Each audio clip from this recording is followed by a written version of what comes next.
शिवाय नमस्तुभ्यं। हमारे यहाँ इसको शुक्ल एकादशी भी कहते हैं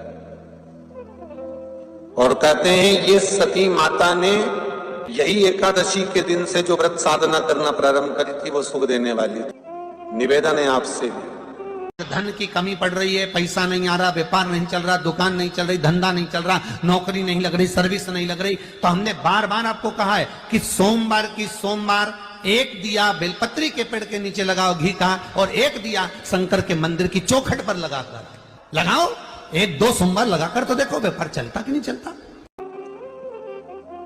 कोई कार्य अटक रहा है, तकलीफ आ रही है, दुख है, लक्ष्मी नहीं आ रही, परेशान हो, 108 बेलपत्र की, जो बेलपत्र होते हैं उसकी, इसको छेद तो करते नहीं है सुई से, बेलपत्र की डंडी को बांधते जाओ 108 बेलपत्र की माला बना लो, और माला बनाकर भगवान शंकर के गले में, शंकर के शिवलिंग को जो चढ़ा देता है उसकी मनोकामना भगवान शंकर पूरी कर देते हैं। अटा एकादशी 108 बेलपत्र की माला बनाकर शंकर भगवान को समर्पित करी जाती है।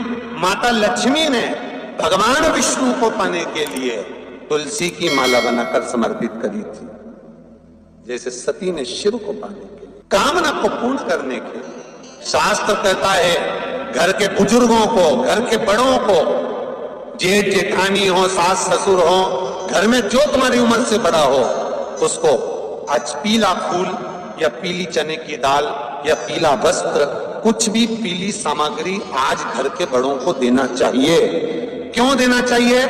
तो शिव महापुराण की कथा कहती है कि जो शुक्ल पक्षी की एकादशी के दिन पीली वस्तु का दान दे देता है, घर के किसी ब्राह्मण को देने नहीं जाना, किसी मंदिर में देने नहीं जाना, आपके ही घर में, आपके ही घर के बड़ों को किसी भी पीली चीज का दान कर सकते। फूल हो, मिठाई हो, कोई अनाज हो, कोई वस्त्र हो, पीली वस्तु का दान दे दो। क्यों होगा? क्या होगा उससे? शिव महापुराण की कथा कहती है उससे जिंदगी में कभी बड़ी बीमारी प्रवेश नहीं करती। सनातन धर्म कहता है बट वृक्ष की पूजन करने वाला, बट वृक्ष के नीचे शिव की आराधना करने वाला, लोम समर्पित कर जल चढ़ाने वाले का जैसे कर्ज मुक्ति होती है, उसी तरह आंवले के वृक्ष के नीचे मात्र ताजा मिष्ठान दूध का बनाकर उस सामग्री को भगवान आंवले के वृक्ष के नीचे पूजन करने से लक्ष्मी और संपदा की वृद्धि होती है। जैसे शमी का पौधा, शमी का वृक्ष, शमी के वृक्ष के नीचे मात्र दूध और जल मिला हुआ जल, शमी के वृक्ष के नीचे मात्र ओघड़दानी अवधूतेश्वर महादेव के नाम से केवल हफ्ते में एक बार भी अगर दूध और जल का मिश्रण शमी के पौधे के नीचे कर दिया जाता है तो कहते हैं शरीर में बड़ी से बड़ी अगर बीमारी है, कहीं कैंसर जैसा रोग है या किडनी लीवर जैसा रोग है, कोई भी तकलीफ, कोई गांठ अगर शरीर में हो गई है, तो शमी के वृक्ष के नीचे दूध का जल थोड़ा सा हफ्ते में एक बार अवधूतेश्वर महादेव के नाम से समर्पित कर देने से रोग का निवारण होने लगता है, रोग थम जाता है और उस आगे नहीं बढ़ पाता और उसका इलाज चालू हो जाता है। सुख का अनुभव। बात का स्मरण रहे आप, आंवले के वृक्ष के नीचे अगर कोई भोग लगाया गया है पा सकते हैं, पीपल के वृक्ष के नीचे कोई भोग लगाया है पा सकते हैं, बट वृक्ष के नीचे कोई भोग लगाया गया है पा सकते हैं। जिस वृक्ष के नीचे भोग लगाओगे पालोगे, पर शमी वृक्ष के नीचे का जो भोग लगाया गया है वो नहीं पाया जाता।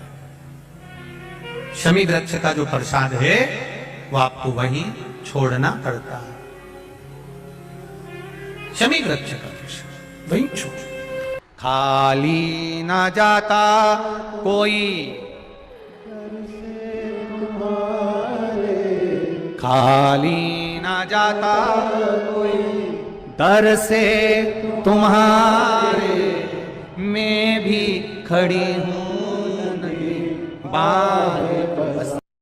आप किसी कार्य के लिए जा रहे हो और कार्य नहीं हो रहा, बहुत समय से लगे हो कि मेरा ये काम बहुत जरूरी है और होना चाहिए और नहीं हो रहा, बहुत प्रयास आपने कर लिया, तो जो हरी मूंग होती है ना, जिसकी मूंग की दाल जिसको बोलते हैं, हरा मूंग जो होता है, तो मूंग की जो दाल होती है या मूंग होता है, इस मूंग को पानी में गला दो, और गलाने के बाद इस मूंग में एक बेलपत्र रख दो।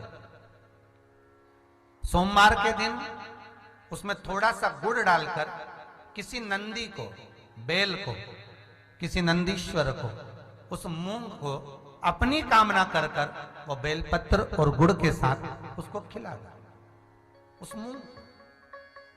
महाराज फिर आप उस कार्य के लिए जाइए, आपका वो कार्य अटकेगा नहीं, सफल होगा ये पक्का। हम तो यहां तक कहते हैं किसी अदालत में पेशी चल रही है, फाइल आगे ही नहीं बढ़ रही, तुम प्रयास कर रहे हो और वो फाइल आगे ही नहीं बढ़ रही, वहीं की वहीं अटकी हुई है। जब देखो जब जाओ तो पेशी नहीं मिले या नंबर ही नहीं आए, तो भी ये कर कर जाना, अगली बार फोन कर कर बताना कि आपको फायदा मिला कि नहीं मिला।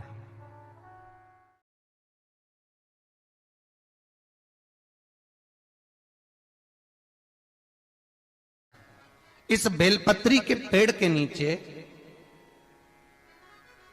तुम्हारा रात्रि को, शाम को 6 बजे से लेकर रात्रि को 8 बजे तक तुम्हारा निवास होगा।